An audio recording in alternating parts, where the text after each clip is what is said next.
All right, Jack is asking, after the millennium age, will there be any living non-believers in the flesh to be judged with the dead non-believers at the great white throne of judgment?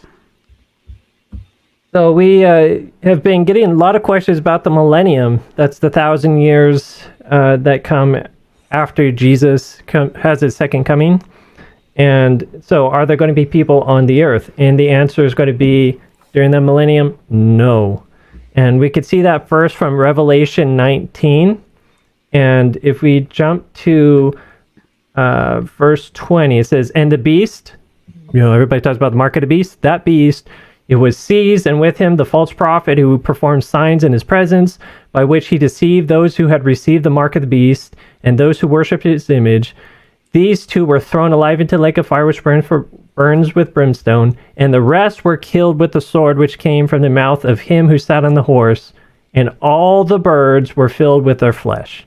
So, basically saying symbolically, Jesus is going to come, everybody's going to be wiped out from his second coming, who's wicked.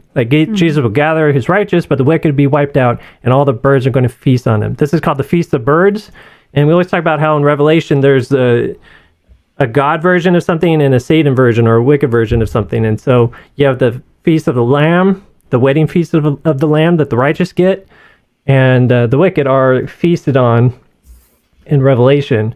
And we also see this in Jeremiah 16:4. So they shall die gruesome deaths and shall not be lamented, nor shall they be buried, but they shall be like refuse on the face of the earth. They shall be consumed by the sword and by famine, and their corpses shall be meat for the birds of heaven and for the beasts of the earth. So they're just going to be lying there on the ground. Nobody's even going to be around to bury them, is what Jeremiah 16:14 is saying. And then... Yeah. Oh, sorry. Go ahead.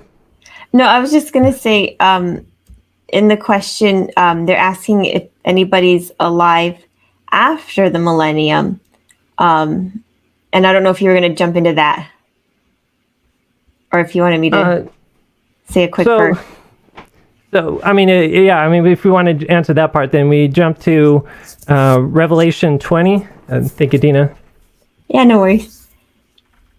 In 20 verse 5, is that what you're going for? Yep. So Revelation 20 verse 5, but the rest of the dead did not live again until the 1,000 years were finished.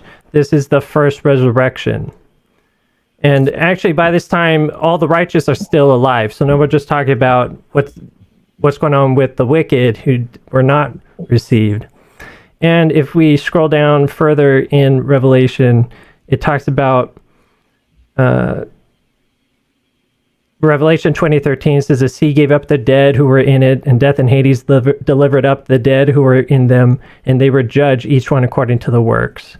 So that also is then talking about the same thing, the dead being resurrected again in time to be judged. And of course, before that, we have the part about Satan being leashed for a season to deceive the world. It goes on to the four corners. That's Revelation 28. That comes shortly after all the wicked are resurrected. And then we get to the judgment, and then they're wiped out.